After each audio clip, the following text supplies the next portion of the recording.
taurina? Taurina. É?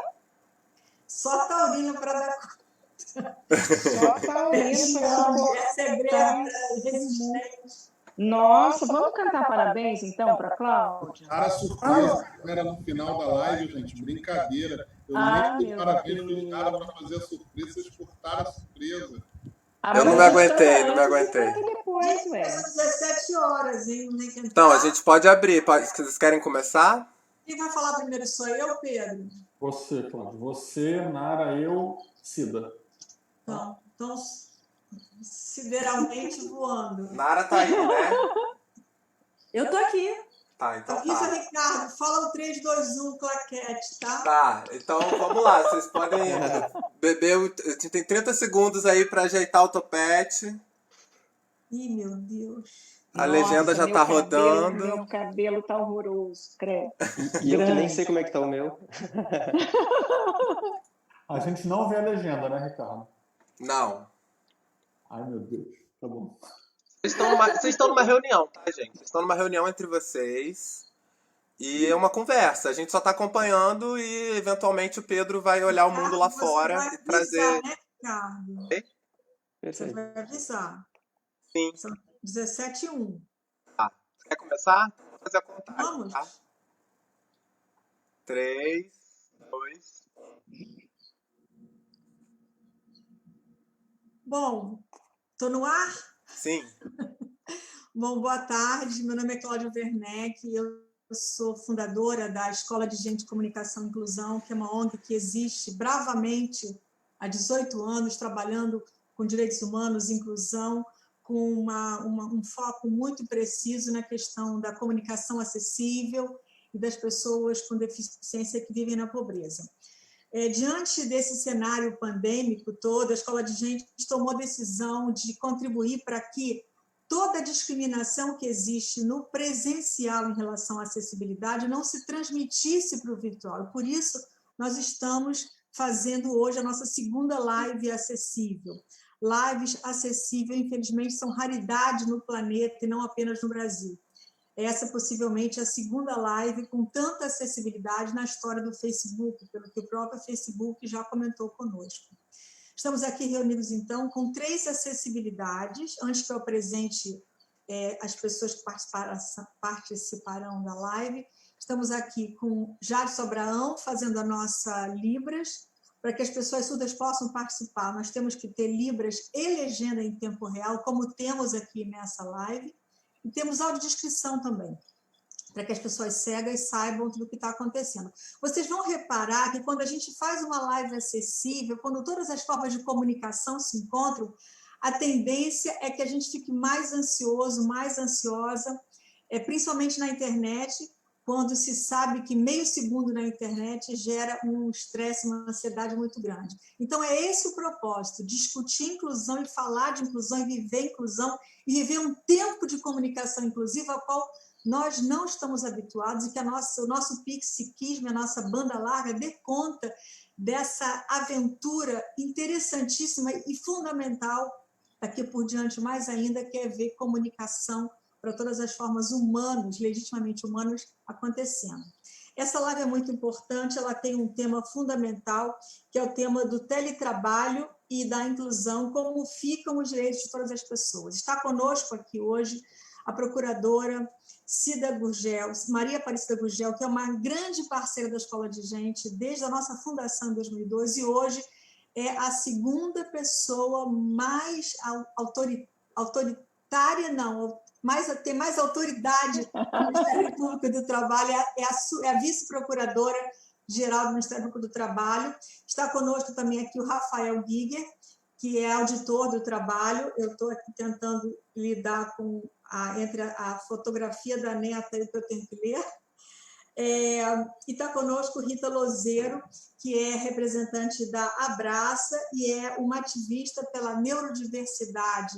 São muitos temas interessantes. Eu vou passar para a Nara Monteiro, que vai fazer a audiodescrição das pessoas aqui. Pode gerar uma certa angústia, achar que é perda de tempo, não é, garantia de direitos.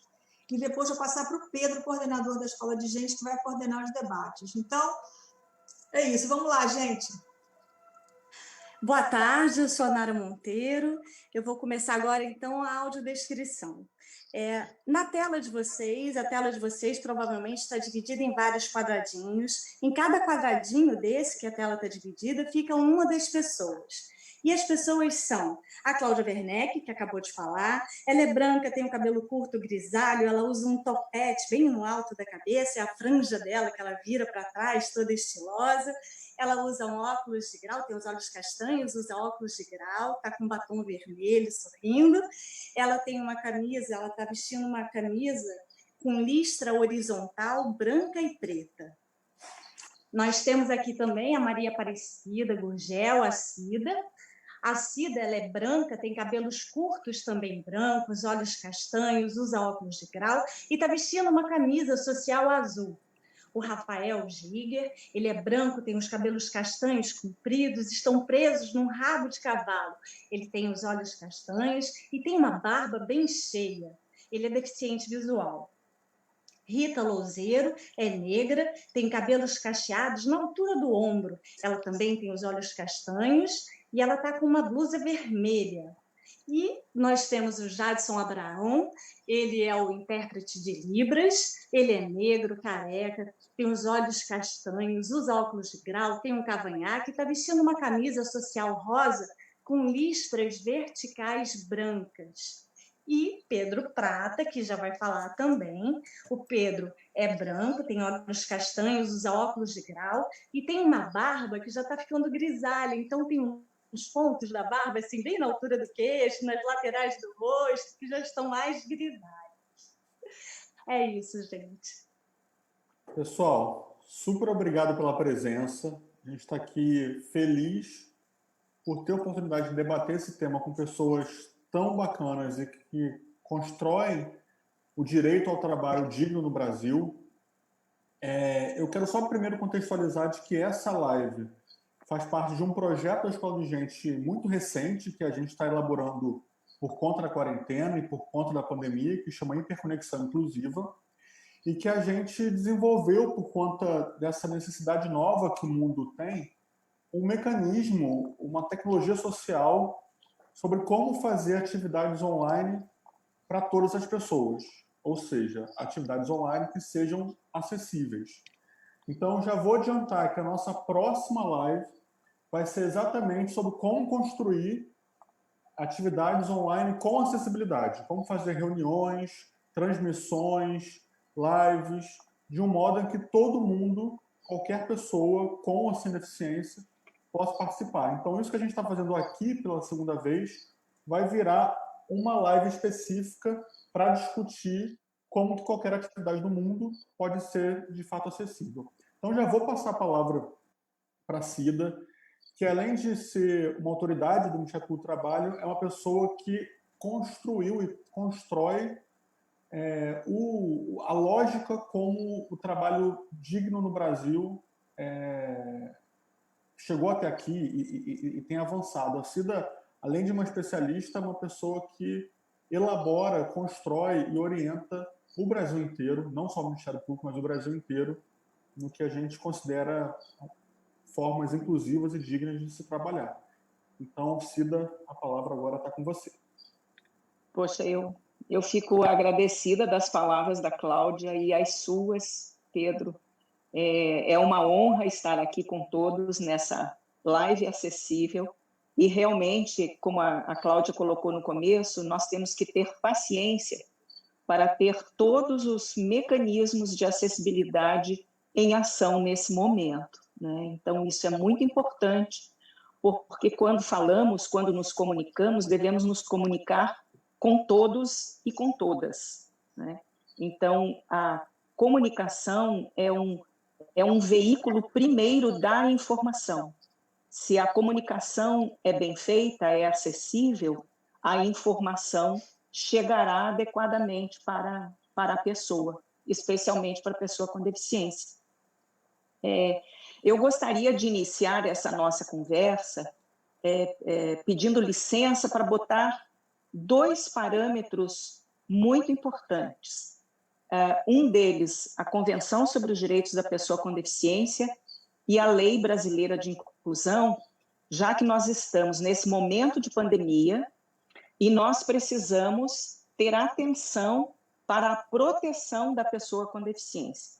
Então, a primeira colocação que eu vou fazer é a do artigo 11 da Convenção sobre os Direitos da Pessoa com Deficiência, que determina, vou ler para não esquecer nenhuma palavra, que determina aos Estados, parte, no caso Brasil, tomar todas as medidas necessárias para assegurar a proteção e a segurança das pessoas com deficiência que se encontrarem em situações de risco, e aí ela dá os exemplos, inclusive situações de conflito armado, emergências humanitárias e ocorrência de desastres naturais.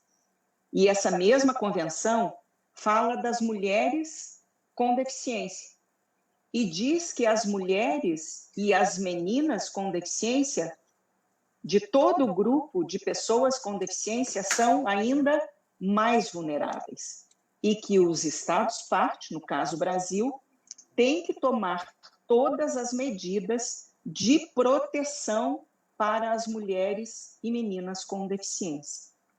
E a nossa Lei Brasileira de Inclusão, como nós estamos aqui tratando de acessibilidade, a Lei Brasileira de Inclusão ela é muito objetiva, ela é muito clara ao tratar do atendimento prioritário para pessoas com deficiência. E quando ela fala do atendimento prioritário, ela diz o seguinte: a pessoa com deficiência tem direito a receber atendimento prioritário, sobretudo com a finalidade de proteção e socorro em quaisquer circunstâncias. Quaisquer circunstâncias. A gente pode pensar no âmbito do trabalho, nas questões de saúde, nas questões de segurança, qualquer circunstância. A proteção e o socorro vêm em primeiro lugar para as pessoas com deficiência. E esse direito é extensivo ao seu acompanhante. E nos serviços de emergência públicos e privados, a prioridade conferida por esta lei é condicionada aos protocolos de atendimento médico. Então, se fôssemos discutir para além do trabalho, nós temos que observar também essas questões de prioridade do atendimento prioritário. E depois seguiremos, claro. Eu terminei, Prata, para uma primeira introdução. Não, maravilha. Eu estava aqui procurando como reativar o meu microfone. Eu vou passar agora a palavra para o Rafael. O Rafael é auditor do trabalho. Ele é ligado ao histórico e fundamental Ministério do Trabalho, que hoje faz parte do Ministério da Economia. E antes disso, eu queria só dizer que as pessoas que estão no Facebook, que estão nos assistindo, já podem mandar perguntas, questionamentos, dúvidas, porque assim que as 3 falas terminarem, a gente vai começar uma conversa aqui sobre esse tema. Seria ótimo a gente contar com dúvidas de quem está assistindo a gente, tá bom? Então, Rafael, agora é com você. Ok, obrigado. Bom, queria lembrar, né, eu como auditor fiscal do trabalho, no meu caso, já há quase 10 anos, trabalhando praticamente exclusivamente na fiscalização do cumprimento da reserva legal de cargos para pessoas com deficiência nas empresas e as questões de discriminação no trabalho, eu acho que é importante lembrar que mesmo nesse momento de pandemia, a lei continua valendo, né? Houve umas medidas que pretendiam que a fiscalização não atuasse, né, de uma forma punitiva nesse momento, mas o próprio Supremo Tribunal Federal entendeu que é um momento mais do que nunca, né, onde a fiscalização tem que tomar esse cuidado, em especial com a saúde e a segurança dos trabalhadores e a defesa, né, dos grupos mais vulneráveis. E, portanto, a fiscalização das cotas, o cumprimento da reserva legal das empresas que devem contratar pessoas com deficiência, continua valendo. Continua valendo. e a fiscalização se debruça agora principalmente no cuidado da saúde e segurança desses trabalhadores, né? Dessas formas também alternativas de trabalho que vão ser oferecidas, e, em especial, dos desligamentos dos trabalhadores com deficiência. É importante lembrar que a lei de cotas não cobra só que as empresas contratem pessoas com deficiência, mas que elas não demitam imotivadamente trabalhadores com deficiência sem substituição. E a gente vai tomar bastante cuidado para acompanhar, no caso das empresas que estão desligando, que não desliguem primeiro os trabalhadores com deficiência. Porque além do risco de ser de já descumprir, né, o parágrafo 1º do artigo 93 da Lei de Cotas, da Lei 8.213, ele também pode ser um caso de discriminação, né? Uma empresa que primeiro esvazia seus quadros de trabalhadores com deficiência. A gente está tomando muito cuidado, né, para fazer a verificação disso. E daí a gente vem na questão da acessibilidade, né, que eu acho que é o foco da nossa conversa. Acho importante, infelizmente, lembrar, né, que essa situação pandêmica não é uma situação curta, né? Não é algo que a gente vai fazer por 1 ou 2 semanas. Por enquanto, sem uma cura, sem uma vacina, e a expectativa de uma vacina é demorar um pouco, é que esse seja o nosso novo normal por um tempo. E sendo o novo normal, a gente tem que se adaptar a esse normal. Inclusive essas questões de acessibilidade, né? Não é à toa que essas lives, agora como essa, com grande abrangência de acessibilidade, estão surgindo agora, porque surgem novas demandas. E nesse sentido, claro, eu sei que tem muitas empresas preocupadas, e aqui a gente não é inimigo das empresas, ao contrário, a gente tenta junto buscar soluções que não sejam prejudiciais ao grupo mais vulnerável, no caso os trabalhadores com deficiência, mas elas começam a buscar novas alternativas quando possível, como, por exemplo, teletrabalho, e desenvolver novos recursos de tecnologia para que os trabalhadores continuem produtivos. E acho que é importante sempre lembrar, porque a acessibilidade sempre precisou disso, né? Então, infelizmente, a lógica é sempre pela produção, o que não está errado, mas deveria ter outras lógicas também. Eu lembro do caso de uma empresa que eu fiscalizo, que ela dizia que não encontrava trabalhadores com deficiência, era um frigorífico. Só que no ano anterior, eles tinham ido até o Acre para buscar trabalhadores haitianos muçulmanos, porque para um tipo de corte, para exportação para determinados países, quem fazia o corte deveria ser trabalhadores muçulmanos. E foram até o Acre, do Rio Grande do Sul até o Acre, buscar esses trabalhadores. Então, quer dizer, quando é do interesse da empresa, né, e quando existe a possibilidade fática, ela faz. E agora é do interesse das empresas, sim, desenvolver novas tecnologias para que os trabalhadores, na medida do possível, continuem produtivos. E é fundamental que essas novas tecnologias lembrem também das necessidades específicas dos trabalhadores com deficiência, que façam as adaptações razoáveis para que todos os trabalhadores sigam produtivos, né? Isso é muito importante. A ONU se manifestou através da Secretaria Especial de Direitos da Pessoa com Deficiência, Kathleen Devandas, a Organização Internacional do Trabalho se manifestou, vários conselhos nacionais de direitos estão se manifestando para lembrar o nosso poder público, as empresas e a sociedade como um todo das necessidades específicas, né, desse grupo de pessoas, das pessoas com deficiência.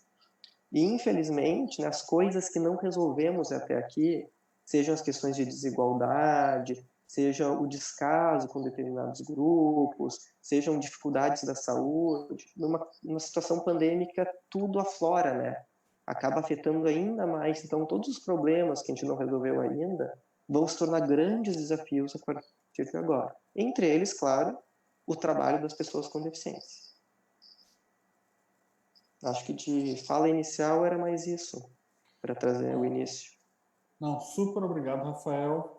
Eu vou agora passar para a Rita Lozeiro, que além de tudo que a Cláudia apresentou, uma pessoa que a gente admira muito e que está com a gente, junto com a Cida também, na Rede IN, que é a Rede Brasileira de Inclusão da Pessoa com Deficiência. É uma rede de organizações e algumas pessoas que surgiu há pouco tempo, mas que já vem ganhando relevância política, de fato, no Brasil, porque tem conseguido, de forma muito bacana, coletiva, ágil, debater temas que são urgentes para a nossa sociedade e principalmente para a população com deficiência, e que nesse processo de pandemia tem dado respostas e cobranças muito efetivas para o poder público, principalmente. Então, se alguém tiver interesse, deixa o recado no Facebook. A gente, inclusive, tem documentos com nosso posicionamento sobre priorização de direitos de pessoas com deficiência. Então, vou passar para a Rita e depois a gente passa para as perguntas que já estão chegando aqui. Ok.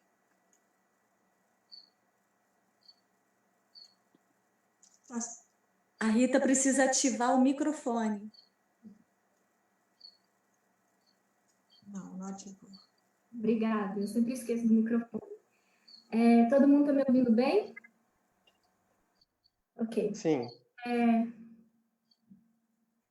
Eu vou passar por algumas coisas que foram faladas a partir do meu ponto de vista de ativista e de pessoa autista, e trazendo algumas questões que eu acho que são relevantes, né, nesse momento.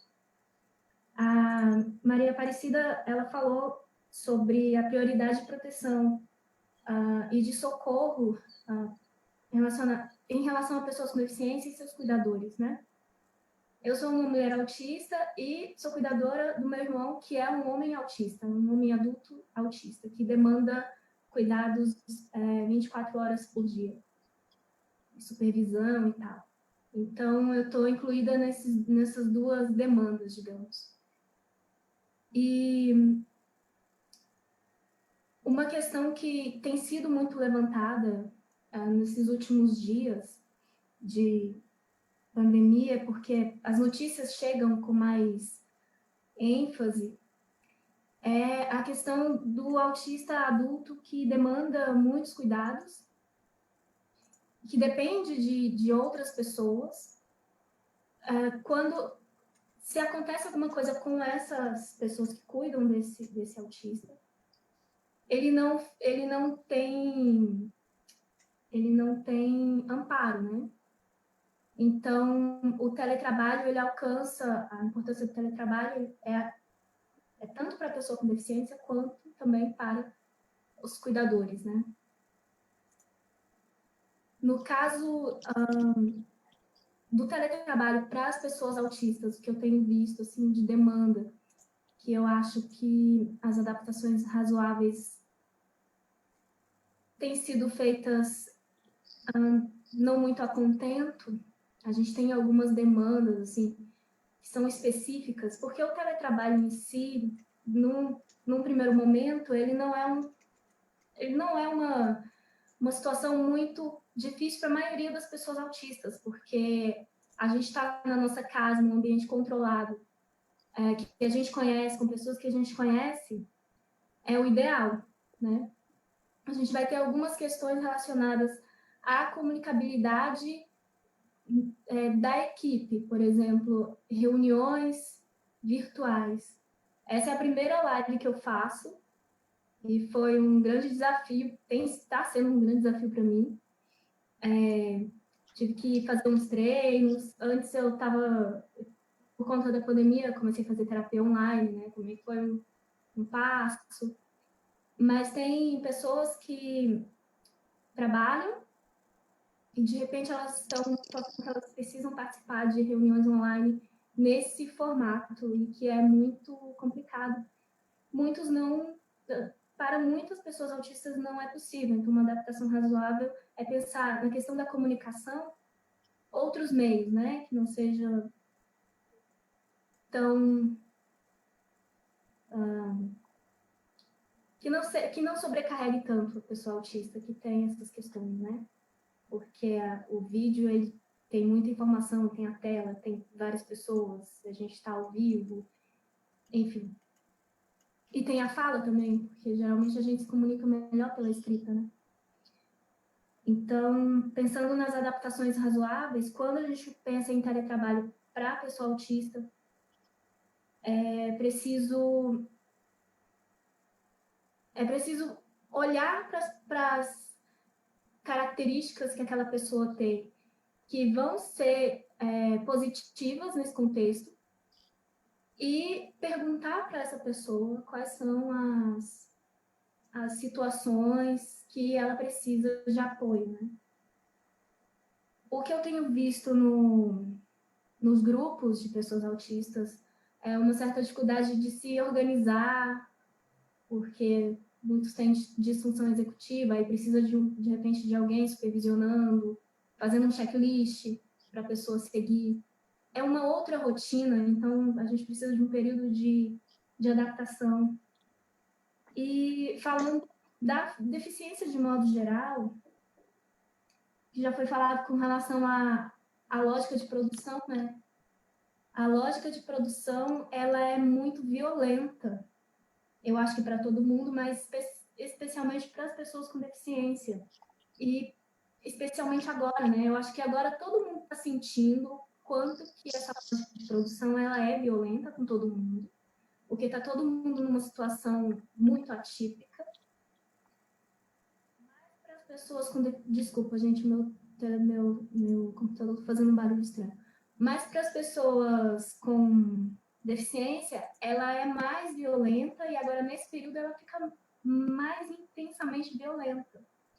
Então, o papel da fiscalização é muito importante, porque a gente tem também um risco tem esse risco da pessoa ser desligada, tem essa vulnerabilidade, e tem também o risco de repente, a empresa, com essa realidade do teletrabalho, não dá trabalho de fato, né? Apenas contratar para cumprir o que tem que ser cumprido e não fazer as adaptações, não dar o trabalho como tem que ser feito. Então, são questões que a gente precisa pensar nesse contexto, como que a gente vai lidar, e aqui do ativismo, como que a gente vai saber disso, né? E reivindicar os direitos. É isso. Rita, maravilha, super obrigado. Eu já vou começar com perguntas que chegaram pelo Facebook. Ok. A primeira pergunta é da Larissa Ramires. Eu acho que é mais para a Cida e para o Rafael. Na verdade, ela perguntou para a Cida, mas eu acho que o Rafael também pode contribuir com essa resposta, que é sobre o mecanismo de fiscalização do Ministério Público e do Ministério do Trabalho sobre trabalhadores e trabalhadoras com deficiência em home office. Isso é feito, como é feito, quais são os canais, como é que, mesmo no início desse processo, os dois órgãos estão pensando e estão implementando essa fiscalização. Ok. Obrigada pela pergunta da Larissa. Uma ótima pergunta para a gente esclarecer como é que funcionam essas duas atuações, né, Ministério Público do Trabalho e Ministério do Trabalho, né, a fiscalização pelos auditores e auditoras fiscais. Do ponto de vista do Ministério Público do Trabalho, nós temos duas frentes, né? E acho que todos aí já puderam ver nas comunicações, não só no site do Ministério Público, mas aquilo que a gente vai repetindo, né, nas mídias sociais. O Ministério Público do Trabalho, nesse ambiente de pandemia, ele se preocupou inicialmente em traçar notas técnicas, né, escrever notas técnicas, escrever recomendações, escrever diretrizes de maneira a melhor orientar as relações de trabalho, né? Então, você, ao mesmo tempo, orienta o empregador e orienta os trabalhadores e as trabalhadoras, né? Então, nesse primeiro momento, essa ação é uma ação promocional e de orientação, né? Então, por exemplo, vou pegar o exemplo que a Rita colocou. A Rita disse assim, olha, a pessoa autista, não só a pessoa autista, mas a pessoa que presta cuidados à pessoa autista merecem ter a mesma proteção. E isso é verdade, porque a gente tem fundamentos legais, fundamentos constitucionais, fundamentos em normas internacionais que dizem que a pessoa, não só a pessoa que trabalha, mas aquela pessoa que trabalha e tem encargos familiares, ela precisa de proteção, né? Por exemplo, o encargo familiar da Rita é cuidar do irmão que também é autista, né? Ou seja, ao proteger o trabalho da Rita em teletrabalho, ao mesmo tempo se está protegendo o irmão da Rita, que merece cuidados. Então, esses encargos familiares, eles afetam a grande maioria de trabalhadores e de trabalhadoras, né? Sobretudo as trabalhadoras, né? Que têm encargos familiares, cuidados com filhos, com filhas, com pessoas com deficiência, com pessoas idosas, com pessoas com agravos de saúde, né? E quase sempre, pela nossa cultura, acaba recaindo sobre a mulher, né? Então, essa ação promocional do Ministério Público hoje está traçada lá em notas técnicas, diretrizes, orientações. E um outro lado é aquele lado de investigar as apontadas lesões, né? Aquilo que comumente a gente chama de denúncia, né? E lá no Ministério Público a gente chama de notícia de fato, né? Então, um trabalhador ou uma trabalhadora com deficiência, ou um trabalhador ou uma trabalhadora com encargos familiares, se trouxer essa notícia de, vamos chamar assim, de discriminação desse trabalhador, dessa trabalhadora, o Ministério Público tomará as iniciativas lá de investigar, aferir o que está acontecendo, como, por exemplo, pode ser que a busca pelo desempenho das atividades estejam exacerbados, né? Então, isso dentro de uma investigação, de um inquérito civil público. Ou ainda, antes disso tudo, de um diálogo com esse empregador ou um setor econômico qualquer, né? Para dizer, olha, garanta tal direito, ou então proteja tais e tais trabalhadores, opte pelo teletrabalho. Antes de pensar numa rescisão, se sua empresa precisa cumprir reserva de vagas, a cota, olha, não demita, porque a sua obrigação primeira é com a norma de ordem pública, que é o cumprimento da cota. Então, não demita, porque se você for demitir, você tem que ter outro em condição igual para continuar a cumprir a reserva, né? Então, este é o papel, assim, muito simplificadamente, do Ministério Público. E, além disso, claro, procurar discutir as políticas públicas, né? Por isso que nós nos reunimos lá, integramos grupos de estudo, grupos de trabalho, conselhos de direitos, entidades, associações, né? Tudo acaba se reunindo num ponto específico, que é nós podermos dialogar para a elaboração das políticas públicas. Então, essas são as facetas diversas do Ministério Público, do trabalho. Maravilha, Cida. Antes de passar para o Rafael de novo, eu vou retomar a Nara, nossa audiodescritora, porque a gente já está com 2 vezes mais pessoas do que estavam no começo da live. É importante que essas pessoas também tenham audiodescrição como recurso para saber o que está sendo visto, né? Então, Nara, você pode descrever rapidinho de novo como é que está? Claro, Pedro. Bem-vindos todos os que estão chegando agora. A tela de vocês provavelmente está dividida em 6 retângulos. Dentro de cada retângulo desse tem uma pessoa que está falando e participando aqui ativamente da live. O último a falar agora foi o Pedro Prata. Ele é branco, tem os cabelos curtos, castanhos e lisos, olhos castanhos, ele usa óculos de grau. Ele tem barba que já está ficando grisalha, então tem, assim, na parte do queixo e nas laterais, já tem mais pelos brancos. Quem acabou de falar antes dele, quem estava falando era a Maria Aparecida Gurgel. Ela é branca, tem cabelos curtos, também brancos, olhos castanhos, usa óculos de grau e ela está vestindo uma camisa social azul. Todos aqui na live estão sentados, né? O Pedro, ele está sentado, atrás dele tem uma parede branca com um quadro e do lado tem uma estante com vários objetos, umas garrafas ali, tem uma garrafa de vodka que a gente já deu uma olhada, e a Cida está sentada numa cadeira e atrás dela tem uma grande estante assim, com vários livros e vários objetos.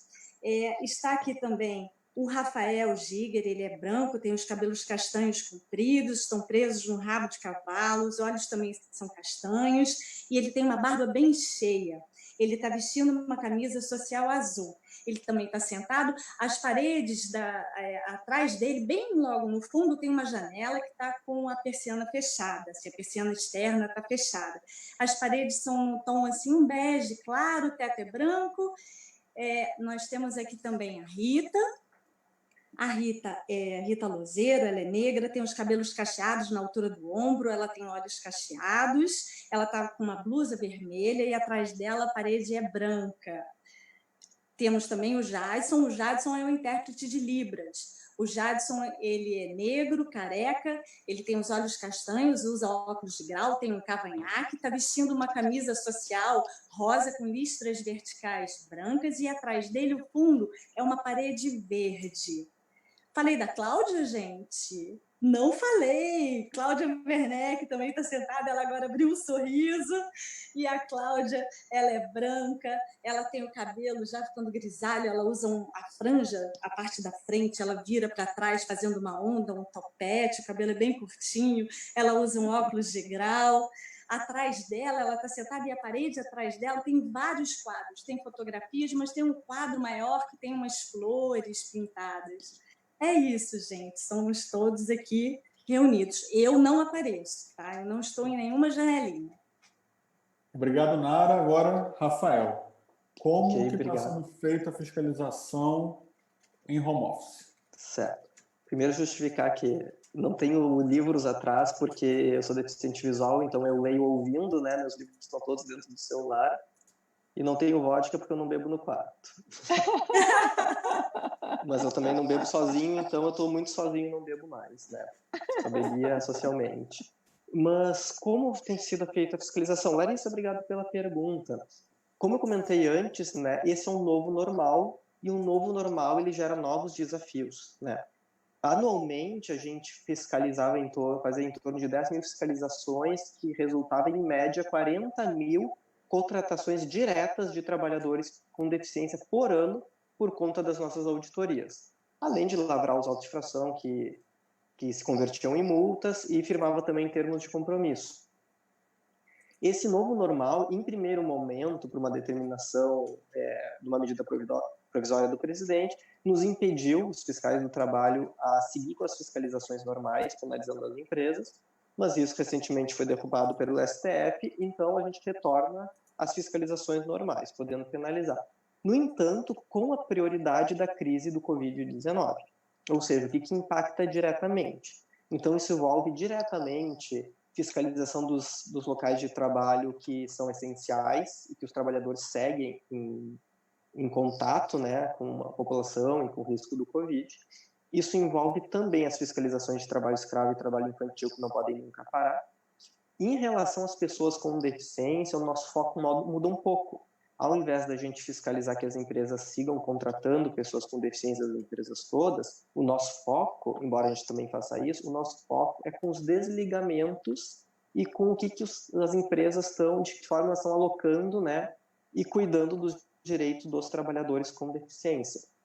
Daí, quando tu vem com a pergunta do home office, é uma pergunta muito interessante. Eu quero trazer um pouco do que a Rita falou antes, porque sobre as empresas que às vezes querem botar a pessoa em home office para não trabalhar de fato, porque lamentavelmente tem empresas que não são tão boas, tem aquelas empresas que não contratam os trabalhadores com deficiência, embora sejam obrigados, são penalizadas, e tem aquelas que querem contratar sem deixar a pessoa trabalhar. Então, contrata e diz que vai fazer home office. Olha só que interessante. Até pouco tempo atrás, quando a gente fiscalizava uma empresa e via que tinha trabalhadores com deficiência em home office, a gente já abria os olhos, mesmo no deficiente visual, né? A gente abria lá o celular, abria o ouvido para ver o que estava acontecendo. Por que esse trabalhador está em teletrabalho? Ele realmente precisa estar em teletrabalho? Existem outros trabalhadores sem deficiência que também estão em teletrabalho? Então, essa era a lógica, porque a gente se preocupava muito para evitar que as empresas fossem discriminatórias. Botassem só trabalhadores com deficiência em teletrabalho ou trabalhadores com deficiência em teletrabalho que poderiam não estar em teletrabalho. Porque a lógica da inclusão sempre foi que os trabalhadores com deficiência possam estar nos mesmos ambientes dos outros trabalhadores. Essa sempre foi a lógica antes da pandemia. Agora, quando vem a pandemia, o teletrabalho se torna praticamente a regra, o que traz mais desafios. Como nós, da Inspeção do Trabalho, fiscalizamos? Até a forma de fiscalizar muda. Não adianta ir na empresa falar com o RH, porque talvez o RH esteja em home office. Eu não posso ir na casa, né, do gerente de recursos humanos. Como eu vou fiscalizar o trabalho se as pessoas estão em casa? Então, a gente utiliza outros meios. As empresas precisam informar para nós da fiscalização do trabalho quem está em teletrabalho, quem foi demitido, isso através do e-social e outros meios a gente pega, quem está em teletrabalho, quem foi demitido, quem está com contrato suspenso recebendo aquele auxílio do governo, quem teve redução de jornada de trabalho, e a partir daí a gente, primeira coisa, faz um levantamento estatístico para ver se não há discriminação. Opa, só as pessoas com deficiência foram demitidas. Só as pessoas com deficiência tiveram seu contrato de trabalho suspenso. Só as pessoas com deficiência foram para teletrabalho e estão em trabalho reduzido. Daí a gente vai para cima verificar em fiscalização o que está acontecendo. Em identificado a discriminação ou o desrespeito a alguma legislação, a gente autua. Mas o que acontece que a Larissa pergunta, né? Que acho que a Maria Aparecida já comentou. E se, por exemplo, a pessoa está em teletrabalho e não está recebendo atividade? Que é um tipo de assédio moral. Se a pessoa está em teletrabalho e não recebeu os recursos de acessibilidade que são necessários para ela ser produtiva. Nesse caso, a gente não tem como descobrir pela fiscalização diretamente da forma que existe hoje. Claro, antes a gente ia na empresa, conversava com os trabalhadores, identificava em loco, identificava no local de trabalho. Como o novo normal cria novos desafios, a gente tem acessado essas informações através da denúncia dos trabalhadores ou das instituições que representam eles. Entidade de pessoas com deficiência, conselhos, que a gente é bastante próximo na fiscalização, em vários estados do Brasil, a gente tem uma articulação extremamente próxima dessas entidades, justamente para, desde sempre, saber o que de fato acontece. Então, esse tipo de situação é importante informar a fiscalização do trabalho ou o Ministério Público do Trabalho quando se está em home office, mas não se está podendo trabalhar por, enfim, por alguma falta da empresa. Rafael. Pedro, Claro, sim. Pedro, sabe, me ocorreu aqui, talvez, eu não sei como é que estão a ordem das perguntas, mas só para a gente não deixar essas lacunas, seria interessante a gente discutir um pouquinho sobre a acessibilidade do home office, né? Esse teletrabalho é muito importante a gente entender essa nova circunstância, né? Essa nossa nova realidade, como a gente fala, né? E a gente discutir um pouquinho como deve ser essa acessibilidade e quais as atividades, né? Porque a gente, infelizmente, nem todas as atividades, nem todas as funções, elas podem ser exercidas por meio de... Eu recebi uma visitante aqui, a minha gata, que está querendo participar da live, sem querer, tá, gente? Ela pegou a gata que subiu na mesa, ela pegou a gatinha e colocou no chão novamente. Ela sorriu. Desculpa, gente. Imagina. Mas então é bom a gente discutir um pouquinho sobre essa questão da acessibilidade em casa, né? Cida, estão chegando perguntas sobre isso aqui. Eu vou aproveitar o gancho e juntar dois temas numa mesma pergunta. Inclusive, um tema foi sugerido pelo César Romão, que é, primeiro, de quem que é a responsabilidade e atribuição de fornecimento de mecanismos de acessibilidade para trabalhadores e trabalhadoras em home office? É do trabalhador, ou é da empresa, ou é dos dois? Como é que fica isso? A segunda parte da pergunta, enviada pelo César, que me pareceu muito interessante, que é, vocês acham, e aí eu vou começar pela Rita dessa vez, vocês acham que o home office, a pandemia e a quarentena vão exigir medidas de adaptações razoáveis, mais individualizadas, e que se isso pode virar um aprendizado para as empresas, que como agora cada trabalhador está no seu lugar, no seu espaço, e é preciso pensar uma acessibilidade mais individualizada, se vocês acham que no pós-pandemia isso pode ser um aprendizado para quem voltar para os escritórios, para as fábricas, para as repartições, entendendo melhor demandas individuais de trabalhadores, principalmente com deficiência. Rita, pode começar?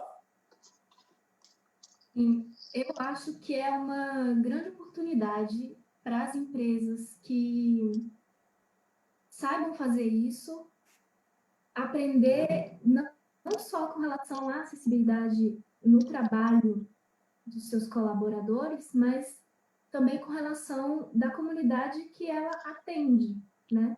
Porque uma empresa, ela presta serviço para públicos, e no meio desse público, você vai ter pessoas com deficiência que muitas vezes a maioria das empresas não entende. Então, sabendo as demandas dos próprios colaboradores com deficiência, eu acredito que sim, é uma grande chance. E a gente sai um pouco dessa lógica da produção para a lógica da aprendizagem, quem sabe a gente consiga chegar na lógica da inclusão no trabalho, né, de fato. Maravilha. Cida, você quer complementar? Eu queria aproveitar para a Cida explicar para todo mundo o que é acessibilidade e o que é adaptação razoável, porque foi com ela que eu aprendi de verdade esses dois conceitos, que ficavam na minha cabeça com muitas dúvidas. Isso é fundamental a gente discutir nesse momento, né? Porque a acessibilidade, ela é cheia de pequenas regras, né? Estão nas normas técnicas da ABNT, estão nas leis, e nós precisamos, por exemplo, a nossa live aqui, ela cumpre um artigo da Lei Brasileira de Inclusão que diz que nós temos que ter as três formas, né, acessíveis de comunicação. A Libras, que o Jadson está fazendo, a legenda oculta, né, a legenda, e a audiodescrição. E elas têm que existir ao mesmo tempo, as três. Eu não posso optar por uma ou outra. Eu tenho que ter as três ao mesmo tempo quando eu estou tratando de comunicação, né? Então, essa é uma regra de acessibilidade voltada para a comunicação. Agora, o que é a adaptação razoável? Sim, e a acessibilidade, por exemplo, dentro de uma empresa, ela segue todos aqueles parâmetros da norma da ABNT, especialmente a 9050, né, que trata aí de detalhamentos, até largura de porta, e essa largura de porta imprime o direito de ir e vir, por exemplo, de uma pessoa que usa cadeira de rodas, né? Se a cadeira de rodas não ultrapassar o vão de uma porta, significa que aí já não tem a acessibilidade, né? Então, esse é o conjunto de regras para todos, né? Agora, a adaptação razoável, nesse contexto ali, o empregador, a empresa, já cumpriu todos os regramentos, fez toda a acessibilidade, não tem obstáculo nenhum, todas as regras estão cumpridas, mas a depender da necessidade daquele trabalhador ou daquela trabalhadora com deficiência, a peculiaridade da sua deficiência vai imprimir a adaptação razoável. Então, a adaptação razoável é algo além da acessibilidade. Cumpriu-se todo o regramento da acessibilidade, mas particularmente a pessoa com deficiência, por causa da natureza da sua deficiência, precisa de mais alguma coisa. Então, esse mais alguma coisa é a adaptação razoável. E ela é tão séria, gente, que se o empregador, por exemplo, se recusar a fazer a adaptação razoável, é qualificado como crime, né? Por quê? Porque é discriminação. Eu discrimino alguém porque ela tem deficiência e porque ela necessita de algo mais para poder realizar o seu trabalho, né? E esse algo mais implica em a pessoa poder exercer lá a sua atividade e ser produtiva, né? Bom, então, o que nós temos hoje? Nós temos uma realidade que nos impõe vir para casa e termos uma cadeira ergonômica, uma mesa ergonômica, iluminação nesse ambiente, né, adequada. E tudo isso a gente diz, eu tenho isso em casa, eu posso exercer o teletrabalho, eu tenho um computador, eu me conecto com o servidor lá da minha empresa, no meu caso, com o Ministério Público do Trabalho, eu tenho tudo instalado aqui no meu computador e eu realizo todas as minhas funções, né? Faço todas as minhas tarefas, entro nos sistemas, subo, desço os processos, né? Faço absolutamente tudo. Mas essa já é a minha realidade do dia a dia, né? Eu já cumpro com essas tarefas no dia a dia comum da minha vida, né? Agora, o trabalhador que for colocado em teletrabalho por essa circunstância nova, por essa realidade nova da pandemia, e porque ele deve ter prioridade, sim, para fazer o teletrabalho, o empregador, a empresa, terá que dar-lhe condições para realizar esse trabalho em casa, né? E a gente fazendo as reuniões com determinados setores econômicos, a gente percebeu a nossa triste realidade, né, dos ambientes domésticos. Muitos dos trabalhadores e das trabalhadoras não têm condições de fazer teletrabalho, porque vive num lugar, às vezes 1 ou 2 cômodos, e lá dentro vivendo 4 ou 5 pessoas, né? Homem, mulher, pais, mães, filhos, filhas, uma pessoa idosa, né? Então, esse trabalhador ficará praticamente impedido de exercer a sua atividade de teletrabalho. Então, para isso, também temos que ter as soluções, né? Essa medida provisória que está valendo aí, acho que é 927, né? Isso. Ela prevê algumas circunstâncias que que nós precisamos alertar a todos, né? Se a sua atividade de trabalhador e trabalhadora com deficiência pode ser exercida em casa, admite ser exercida em casa, essa realidade nova, essa circunstância nova, e você não tem o instrumento de trabalho que é o computador, por exemplo, né? O empregador, a empresa, deverá prover essa necessidade, né? Então, não poderá sair das custas desse trabalhador, dessa trabalhadora, ter esse material de trabalho, esse instrumento de trabalho para realizar a sua tarefa.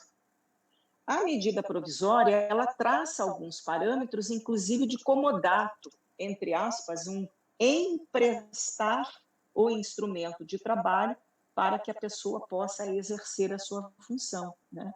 Mas nós estamos falando de atividades que podem ser exercidas virtualmente, né? Há outras atividades que não são passíveis, né? Não podem ser exercidas home office. Então, também temos que encontrar soluções para esses trabalhadores e essas trabalhadoras. E essa nova regra, agora para a pandemia, ela diz quais são ali os mecanismos que a gente pode lançar mão, né? O primeiro deles não é demitir esse trabalhador, como a gente já falou lá atrás, o Rafael tão bem explicou, né? Mas encontrar outras soluções. Ou então, aí a lei vai e diz, né? A medida provisória vem e diz quais são. Pode ser férias, né? Férias para esse trabalhador, férias coletivas, banco de horas e sucessivamente, né? Dava outras lives para a gente falar sobre isso tudo, né? Mas o mais importante é a gente compreender que a pessoa com deficiência, a trabalhadora com deficiência, podem sim exercer as suas atividades em casa e tendo à disposição mecanismos próprios para o exercício dessa atividade, atendendo a essa nova realidade de teletrabalho. Maravilha, Cida. A gente já está quase no final e eu vou entrar num tema que surgiu aqui no bate-papo do Facebook, que são trabalhadores da saúde. Aí eu quero levantar duas questões. Dessa vez eu vou priorizar o Rafael e a Rita. A primeira é como conciliar no ambiente de saúde e médico o trabalhador que tem deficiência e que eventualmente tem alguma vulnerabilidade maior, mas ao mesmo tempo se sente pressionado a estar na linha de frente do combate à Covid.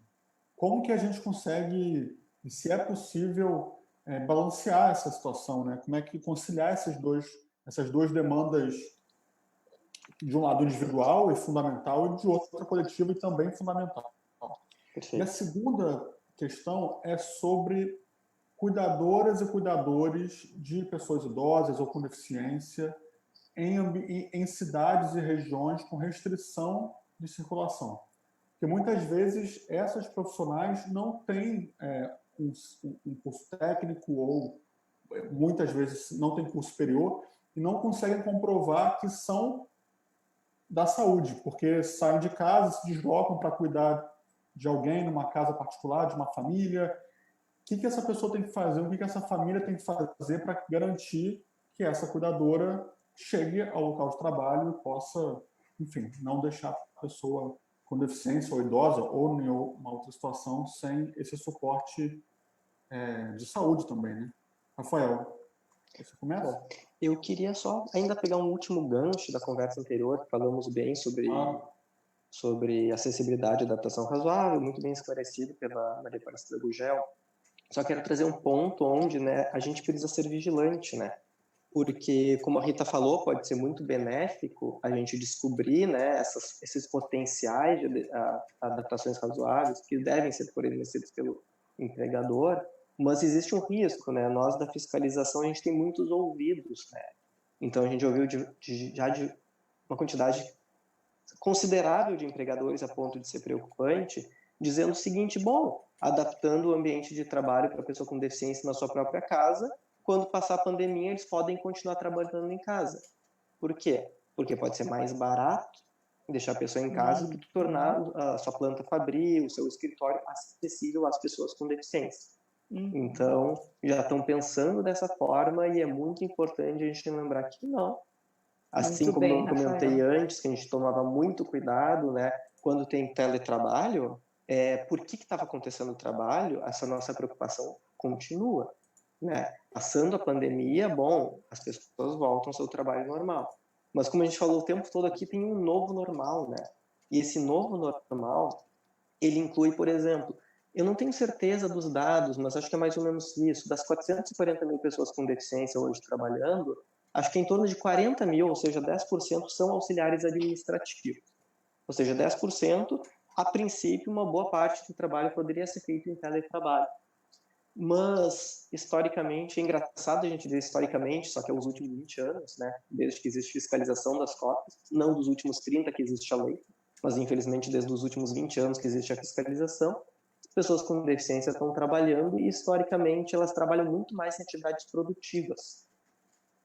Às vezes, chão de fábrica, enfim, essas atividades muitas vezes não são compatíveis com o teletrabalho. Então, nesses casos, a gente tem que pensar em outras alternativas, como antecipação de férias, de feriados, banco de horas e suspensão de contrato de trabalho. Agora, a gente chega no profissional que é de uma atividade essencial, seja supermercados, farmácias, seja hospitais. E aqui é extremamente sensível. Para essa pergunta, a resposta, a pessoa tem que denunciar aos órgãos fiscalizatórios, Ministério Público do Trabalho e fiscalização, falecido Ministério do Trabalho, mas a gente chama de fiscalização do trabalho, a fiscalização segue existindo. Porque o que acontece? A pessoa com deficiência, ela pode se tornar vulnerável por duas razões, né, em relação ao Covid. Ou, em razão da sua deficiência, aumenta o risco de contaminação, como, por exemplo, eu, um deficiente visual, ele toca muito nas coisas. Se deslocando até a empresa, vai tocar em muitos ambientes, vai tocar na maçaneta, não só, mas vai tocar nos bancos do ônibus, vai precisar, às vezes, de um auxílio para atravessar uma rua, vai ter que estar em mais contato físico com outras pessoas, aumenta o risco de contaminação. E existe também um outro risco, que é o maior risco que é o famoso grupo de risco, né? Que em decorrência da sua deficiência, talvez uma lesão medular, seja uma pessoa com síndrome de Down que tenha associado uma doença vascular, essas pessoas, ao se contaminar com o Covid, podem acabar tendo uma versão mais gravosa da doença. Que a gente tem que lembrar que existe, né, um princípio aristotélico que é tratar os desiguais de forma desigual na justa medida que se desigualam. E aqui, sem dúvida, né, o exemplo que foi dado, esse trabalhador da saúde, muito embora seja uma atividade essencial, esse especificamente, na deficiência dele, tem aumento do contágio, esse deveria ser afastado. É o que a legislação diz. Nossa orientação para as empresas é que, sim, ficar muito atento aos trabalhadores com deficiência, porque uma parte significativa deles não vão poder continuar no trabalho. Mas é meio complexo, porque às vezes, né, dependendo da pessoa, ela quer continuar. Dependendo da deficiência que ela tem, não aumenta o risco, né? Então tem que ser olhado individualmente, né? Mesmo trabalhadores da saúde, eventualmente pela natureza da sua deficiência, quer continuar trabalhando, a sua deficiência não aumenta o risco, né? E como é o novo normal e pode se estender por meses, e lamentavelmente por até mais tempo, né? A gente tem que proteger também o trabalho, o direito ao trabalho, o direito à igualdade das pessoas com deficiência, naquela medida que não são prejudicadas.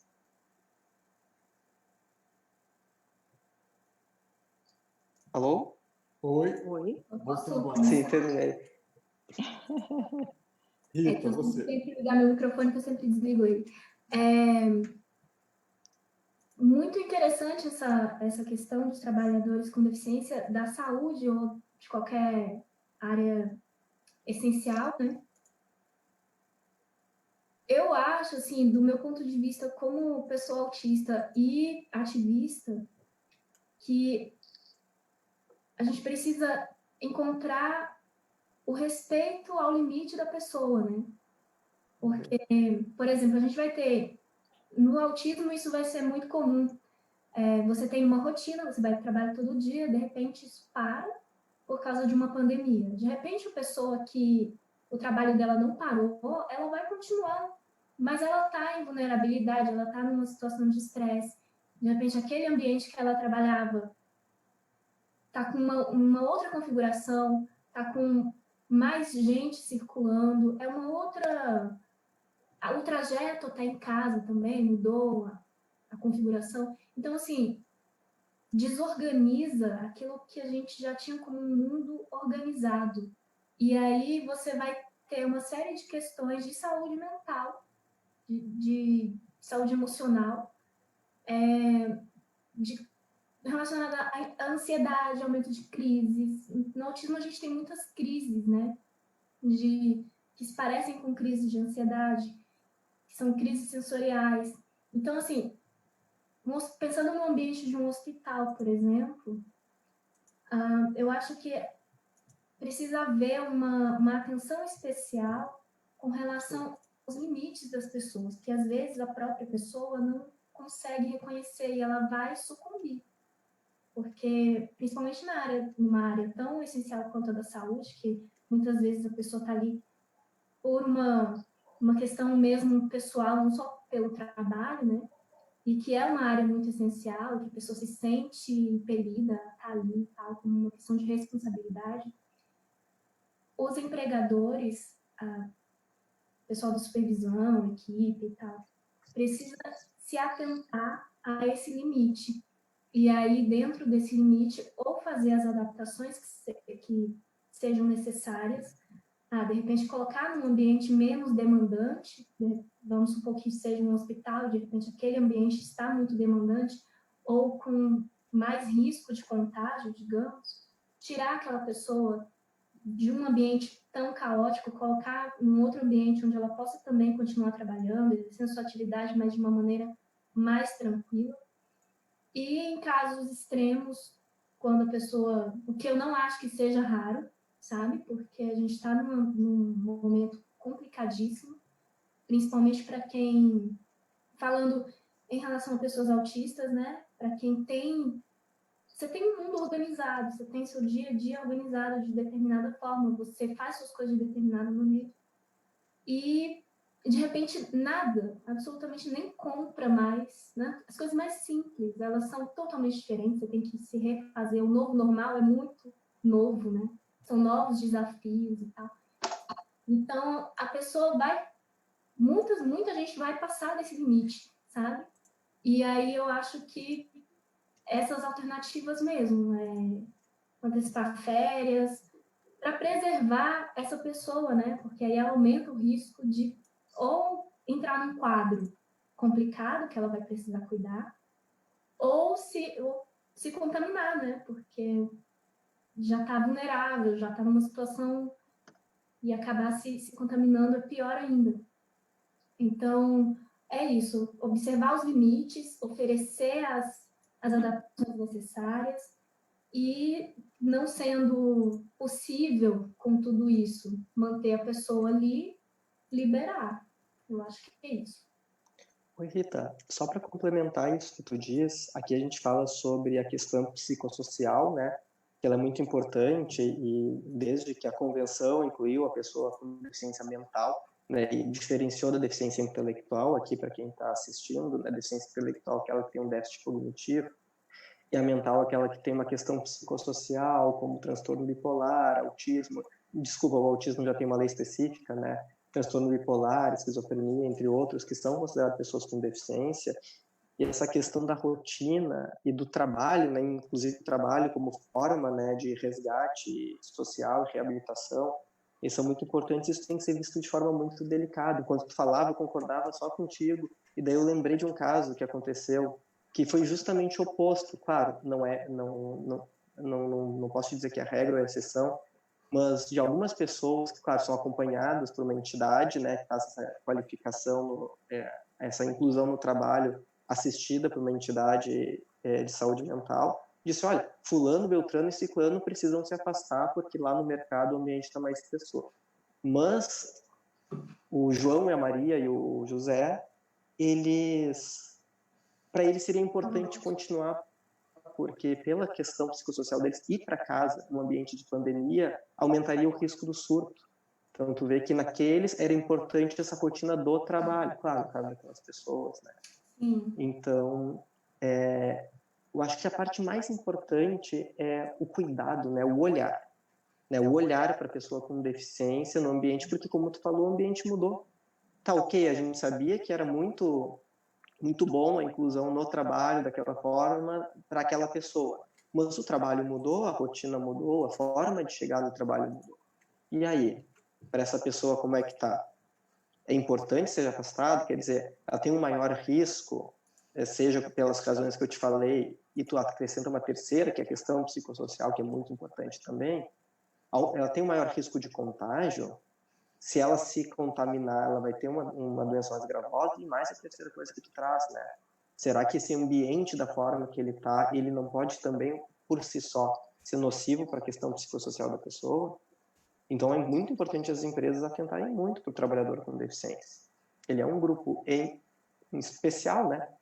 E a própria Lei Brasileira de Inclusão, ela coloca, né, lembrar que está em vulnerabilidade, tem que ter um cuidado bastante cauteloso com esses trabalhadores. Não só de não desligar, mas entender os que ainda estão em atividade, lembrando, né, gente, essa pandemia, eu costumo dizer que quando a gente mergulha no rio, a gente consegue segurar a respiração por até 1 minuto. Mas se a gente é obrigado a ficar 10 minutos mergulhado no rio, a gente vai precisar de um tanque de oxigênio. Né? A gente não consegue só segurar a respiração.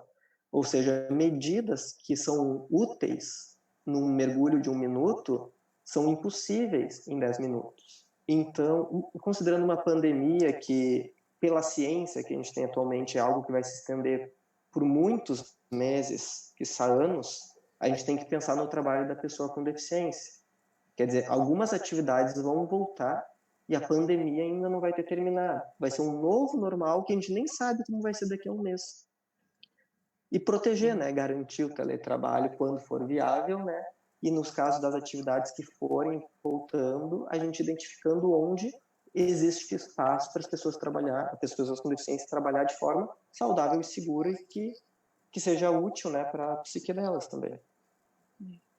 Eu gostaria só de complementar, Pedro, só uma coisinha que é assim básica e está descrita no bom senso, né? Quando a gente trata de pessoas com deficiência, e eu sei, eu tenho muitos colegas no Ministério Público do Trabalho e na ANPID também, na associação que nos reunimos, né, na defesa da pessoa com deficiência idosa, a gente sempre, ao final de todas as discussões, né, de todas as leis, as convenções, as normas, etc., etc., a gente diz, bom, e o que é que a pessoa com deficiência quer?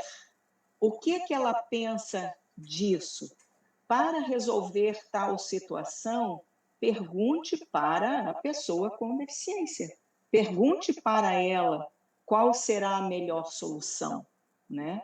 Se for criar uma regra nova, pergunte para ela, pergunte para a instituição, se ela for, né, organizada lá, associada a uma entidade, a uma instituição, pergunte para essa instituição, essa associação, o que é melhor para a pessoa com deficiência, né? Então, embora ela esteja no grupo de risco, né, enquadrada no grupo de risco, merece toda a nossa atenção, atendimento prioritário, etc.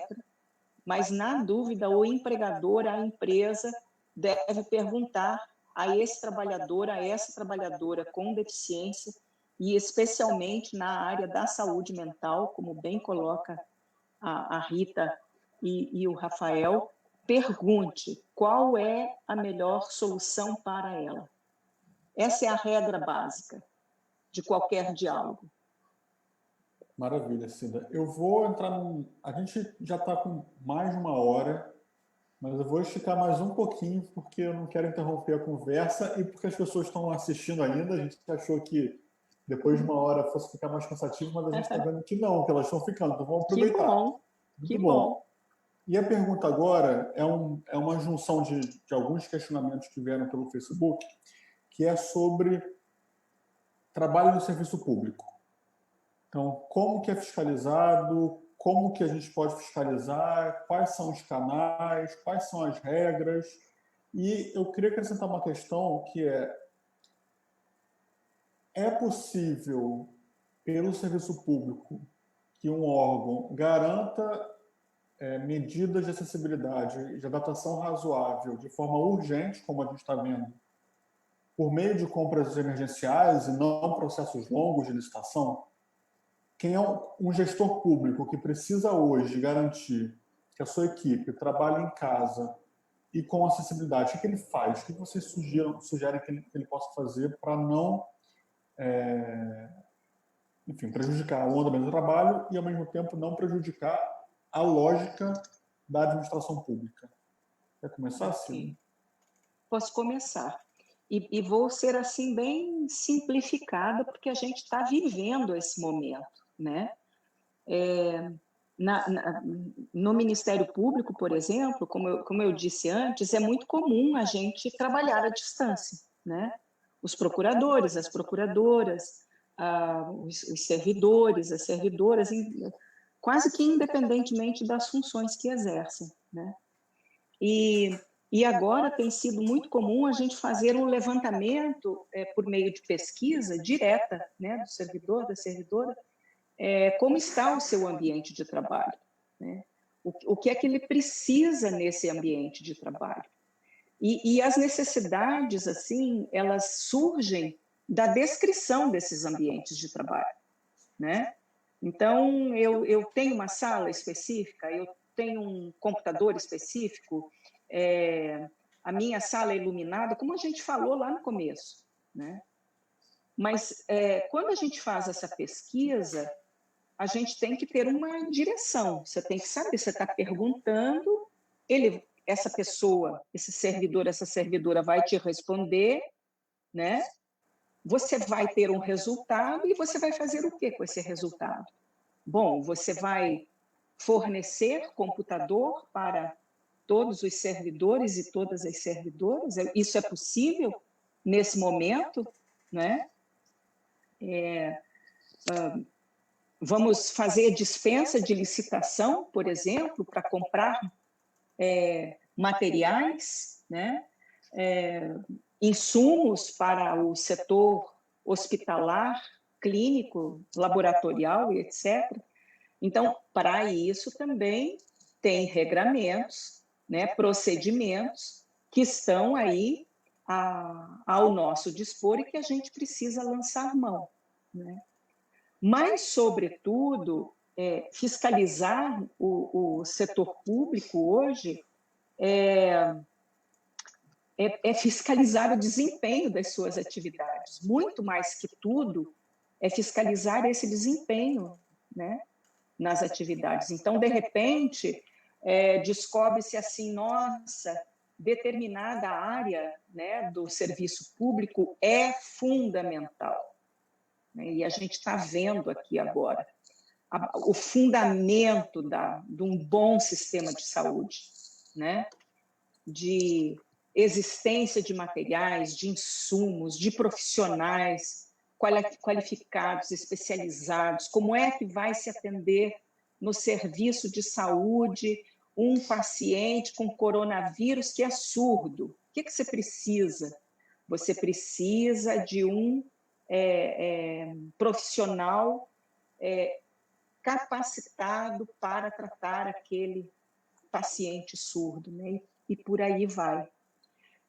Então, a solução para a fiscalização no serviço público, não vamos falar aqui das empresas públicas e sociedades de economia mista, porque elas têm a mesma regra de fiscalização que tem as empresas comuns, né? E isso o Rafael pode falar sobre isso. Mas no âmbito do serviço público, nós não temos como fiscalizar, salvo, né, por meio de notícias que são trazidas por esses servidores, né, e serem levadas aos órgãos de controle, né? E um órgão de controle que eu penso aqui que é muito importante nesse momento é o Ministério Público de Contas, por exemplo, na avaliação, na fiscalização das compras com dispensa de licitação e etc. Então, isso nos leva à conclusão de que nós precisamos estar com os olhos abertos em todas as áreas, né? E o serviço público hoje, de saúde especialmente, está se revelando, por quê? Porque nós temos um débito muito profundo, né, nesse nosso país na cultura administrativa desse nosso país para não olhar para o sistema de saúde, né? Além de outros tantos, né? O sistema de educação, etc., etc. Mas o que está hoje nos alertando, se me permite fazer aí meio que uma inversão de resposta, né? O que fica muito evidente hoje é o nosso sistema de saúde, né? Rafael, você quer complementar essa questão do serviço público? Realmente, como a nossa atribuição é mais para fiscalização de empresas que contratam no regime seletista, né, em regra, eu acabo não tendo muito domínio dessa área, mas existem várias formas de aquisição de materiais, por empenho, né, que dispensa licitação, mas a questão é a seguinte, já deveria haver, né, uma rubrica, né, uma verba já garantida para aquisição de materiais de acessibilidade, né, neles incluídos a adaptação razoável. Isso é o que o Rafael pensa, né, mas eu desconheço, né, não poderia comentar sobre a pergunta específica, que é sobre dispensa de licitação para aquisição desses materiais. Mas eu me recordei que a gente deixou uma pergunta para trás, acho que do César, sobre o cuidador e o deslocamento do cuidador. E eu não entendi exatamente, me parece que era uma pergunta sobre lockdown e cuidador, né, sobre a possibilidade dele se deslocar. O cuidador, ele salvo engano, né, se não houver uma legislação específica que eu desconheço, ele seria contratado, teria carteira assinada como empregado doméstico, né? Porque é um trabalhador que presta um serviço e que não é para uma empresa para ter lucro, né? Então seria um trabalhador doméstico. E em sendo contratado como tal, bom, me parece que o governo federal ele colocou como atividade essencial o serviço doméstico, foi muito criticado, porém, né, nessa questão específica, como por exemplo o cuidador, é uma atividade absolutamente essencial. Então imagino eu que no lockdown, como eu falei, né, um novo normal com novos desafios, né? Se houver um lockdown em outros municípios que ainda não tem, porque a gente já tem alguns com, essa questão vai surgir e a gente precisa de respostas rápidas, né? E eu acho que o caminho mais rápido de buscar é o Conselho Estadual dos Direitos da Pessoa com Deficiência, né? Caso tu identifique essa questão, né? Teu cuidador não estão deixando sair ou está com medo de sair, entra em contato direto com eles, porque imagino que eles sejam rápidos e indicar um caminho para resolver isso, né? Essa seria a minha sugestão. Maravilha, Rafael. Super obrigado. A gente já está chegando ao finalzinho. Eu queria pedir para vocês falarem 2 minutinhos cada uma. E tem muita pergunta chegando sobre canais de atendimento. Então, como a pessoa que está assistindo a gente pode ligar, primeiro, tirar dúvida, segundo, denunciar e terceiro, achar documentos, resoluções, orientações, enfim, conteúdo mesmo. Uhum. Rita, você começa? Quer fazer a sua fala de encerramento? Eu começo. Tô no meu limite aqui já. Foi muito legal, acho várias informações, assim, que eu, inclusive, não sabia, e é um serviço de utilidade pública, né? A gente podia ter esse tipo de coisa na TV em horário nobre, sabe? Para a galera ter acesso à informação mesmo, porque tem muita gente com deficiência passando perrengues terríveis por não ter acesso. A gente tem tanta lei, né? Hoje no Brasil, gente, a gente está num momento muito bacana, que a gente tem muita lei, a gente lutou muito, tem muita lei. Então, a gente tem como reivindicar bastante coisa, né? Mas nem sempre a gente tem acesso às informações necessárias para fazer isso. Então, parabéns para a Escola de Gente, parabéns para todo mundo que trabalhou para que essa live acontecesse. E a gente continua, né, na Abraça, na Rede Brasileira de Inclusão. E uma coisa que eu acho que esse momento de quarentena ensina, assim, pra gente. Ensina não é um verbo muito bom, mas enfim. A gente, pelo menos essa sensação que eu tenho, né, que a gente está num momento muito difícil, então a gente sempre tem que estar fazendo alguma coisa para melhorar. Então, pode ser lutando por acessibilidade, pode ser fazendo máscara para doação, ou informando outras pessoas sobre seus direitos, né? Sempre está fazendo algo para melhorar, porque a gente está num caos, então tudo que vier para melhorar é bom. Muito obrigada, viu, gente? Minha primeira live. Valeu. Obrigado, Rita. A minha primeira também. Vamos junto. Boa, a minha também, Rita. A minha também. Companheiros! Rafael, quer encerrar? Falar rapidinho? Sim, bom, agradecer a oportunidade, né? Como a Rita falou, realmente esses canais são muito importantes, né? Parabenizar a live em acessibilidade, né, ampla. Eu esqueci de avisar, né, mas o meu sinal em Libras é assim, não sei se estou aparecendo na tela, é o R no óculos.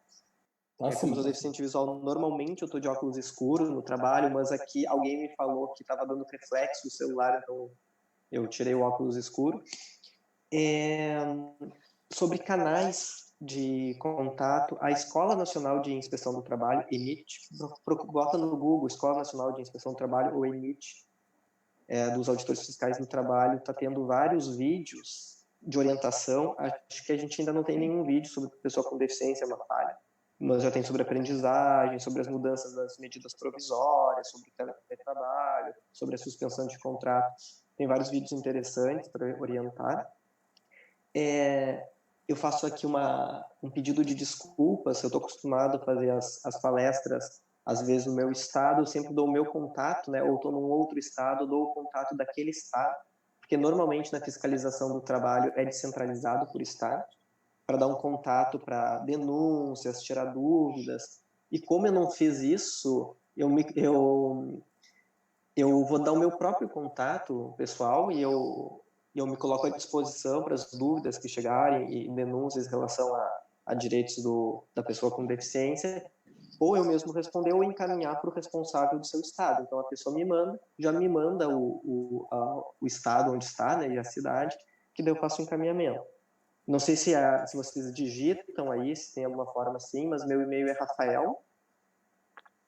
A gente vai deixar nos comentários depois. Então vai ficar... perfeito. Rafael.giger, G-I-G-U-E-R, @MTE, de Ministério do Trabalho e Emprego, ele ainda existe no e-mail, .gov.br. Então é rafael.giger, @mte.gov.br. Rafael? Sim. Oi, Rafael, desculpa. Você faz só novamente o seu sinal? Porque Sim, é a letra R. É o R no olho aqui. Fazendo um círculo. A letra R, você vai cruzar o dedo médio sobre o dedo indicador, fechar os outros dedos da mão. E assim, com essa posição, você leva até a altura do olho e gira, faz um desenho no ar de um círculo na frente do seu olho, indicando o óculos. Obrigada. Esse é o sinal do Rafael. Obrigada, Rafael. Legal. Eu que agradeço. Bom, como eu comecei falando, né, as dificuldades que a gente tinha, de todas as coisas, nós como humanidade que a gente não resolveu, né, até hoje, elas afloram, né, elas aparecem muito mais quando a gente entra numa crise que é global, né. Espero que nesse novo normal, com esses novos desafios, a gente preste muito mais atenção nos públicos vulneráveis, como as pessoas com deficiência, né, e que a gente, como a Rita falou, né, desenvolva novas tecnologias e saia, né, desse momento com aprendizados, né, e que com esses aprendizados a gente torne o mundo melhor, né, que a gente está precisando. Acho que eu termino minha fala assim. Obrigado, Rafael. Cida? Ok. Eu acho que nesse momento todos nós somos ouvidores, né? Ouvidores e ouvidoras. Qualquer lugar é um lugar para se obter informação. Então, de minha parte, eu vou começar dizendo que no site do Ministério Público do Trabalho tem um lugar específico que trata de todas as regras que a gente tem hoje, né? Recomendações, diretrizes, notas técnicas. Eu não sei como é que chama, são aquelas barras que seguem na página e está escrito coronavírus, né? Covid-19. Então, ali são encontradas várias informações de todos os setores econômicos, o que você pensar tem ali, né? Um outro lugar que eu gosto muito de, e quero dizer, né, a todos que eu respondo e-mail, eu respondo mensagem no Facebook, respondo as mensagens que a gente recebe todas lá na Associação Nacional dos Membros de Defesa da Pessoa com Deficiência e Idosos, a ANPID. A gente procura sempre refletir e tentar influenciar com essa reflexão e essas informações a sociedade, né? Sejam as pessoas com deficiência interessadas, as pessoas idosas interessadas e as instituições, o Congresso Nacional, enfim. Tudo que a gente pensa, a gente coloca lá na página, né? E nós temos lá, sim, um e-mail, é só abrir e deixar lá a sua dúvida. E um outro lugar que hoje a gente tem, e que é uma comunidade mais ampla, porque é formada por associações, entidades, pessoas físicas, né? Que é a Rede Brasileira de Inclusão, a REDIM, né? Ela está se consolidando, ela veio para ser acessível, inclusiva e modificadora, né, de antigos métodos, né? Nós não queremos mais métodos antigos e comuns, nós queremos métodos novos e inclusivos, né? E a REDIM, ela tem esse propósito, né? E de minha parte particular, eu tenho lá o Facebook, né, onde eu procuro trabalhar a informação para as pessoas com deficiência e as pessoas idosas. Então, lá eu estou à disposição, é o meu trabalho voluntário, é o meu sacro ofício para essas comunidades. E por último, assim, agradecer esse momento, agradecer a Cláudia, o convite, ao Pedro, o convite, esses amigos de tantos anos, de tantas lutas, de tantas aflições, e que nesse momento se colocam à disposição de todos nós, porque todos nós aprendemos um pouco, não importa onde nem como, mas a gente sempre está aprendendo, né? E eu agradeço o convite para participar deste espaço. E quero dizer que estou muito feliz, porque eu estou num espaço que eu defendo, que é um espaço acessível, né? Eu torço para que a minha instituição, o Ministério Público do Trabalho, a ANPID, a REDIM, sejam acessíveis assim na comunicação, como é a Escola de Gente. Eu agradeço profundamente. Muito obrigada. E, olha, vamos construir essa nossa realidade da maneira que a gente quer, que é com acessibilidade e com inclusão. E quando tiver dúvidas, não pergunte para o profissional, não, pergunte para a pessoa com deficiência. Ela vai te dar a resposta que você precisa para aquele problema, para aquela realidade que você está enfrentando. Muito obrigada a todos. Cida, Rafael, Rita, muitíssimo obrigado. Para a gente foi um momento muito valioso mesmo.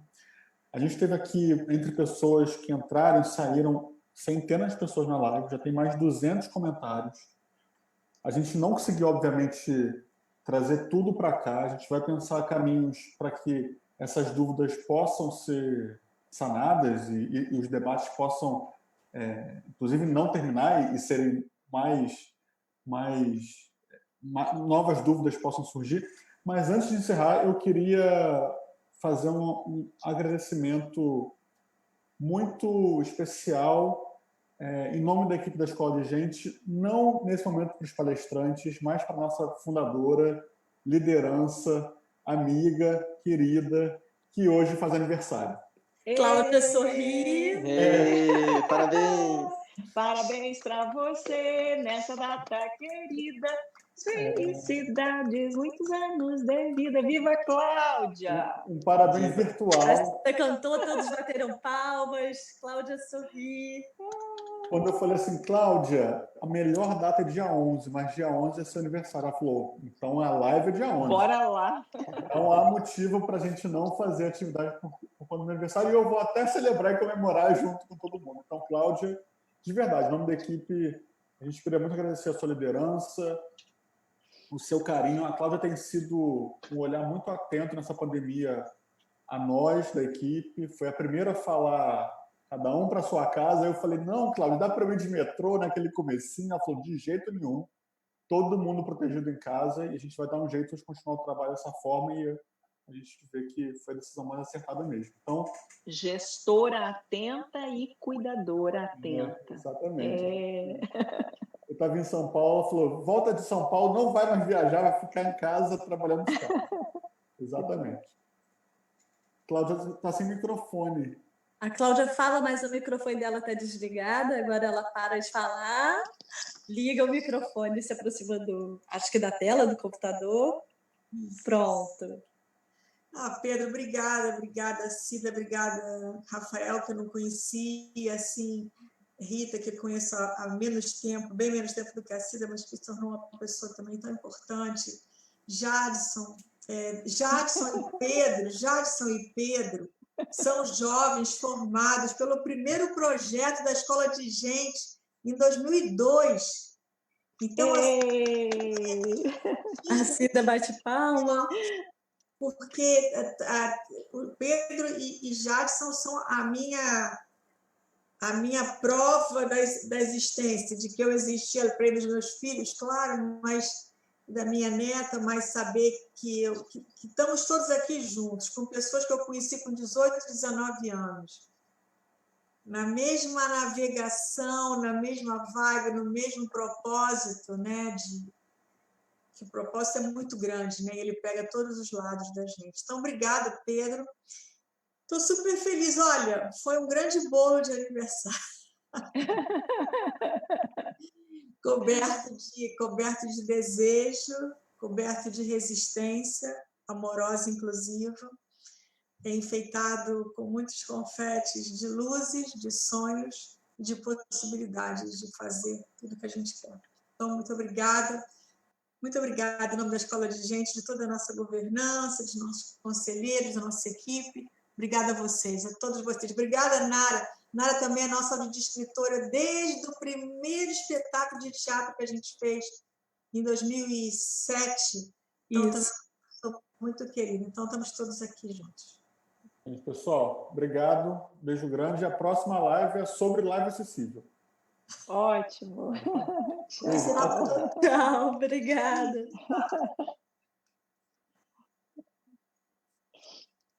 Ai, que bom. Foi muito bom, obrigada, Cida. Foi ótimo. Encerrado? Cláudia. Ai, que delícia. Nossa. Que foi essa conversa, gente. Muito obrigada, Cláudia. Adorei. Falei Rita Loureiro, em vez de Louzeiro. Louzeiro. Falei Rita, você se saiu muito bem, minha querida. Adorei. Pois é, Rita, eu ia brincar contigo, a gente se segue no Facebook, ou eu te sigo, né? Não sei se tu me segue de volta, mas eu vi tua mensagem comentando que era a tua primeira live que tu ia fazer, que tu estava nervosa. Nervosíssima. Sim, quando eu li a mensagem, eu pensei, ai, né, eu não tô nervoso, que coisa. Daí quando chegou meia hora antes, eu comecei a ficar nervoso, bem nervoso. Não, eu não fiquei nervosa, mas eu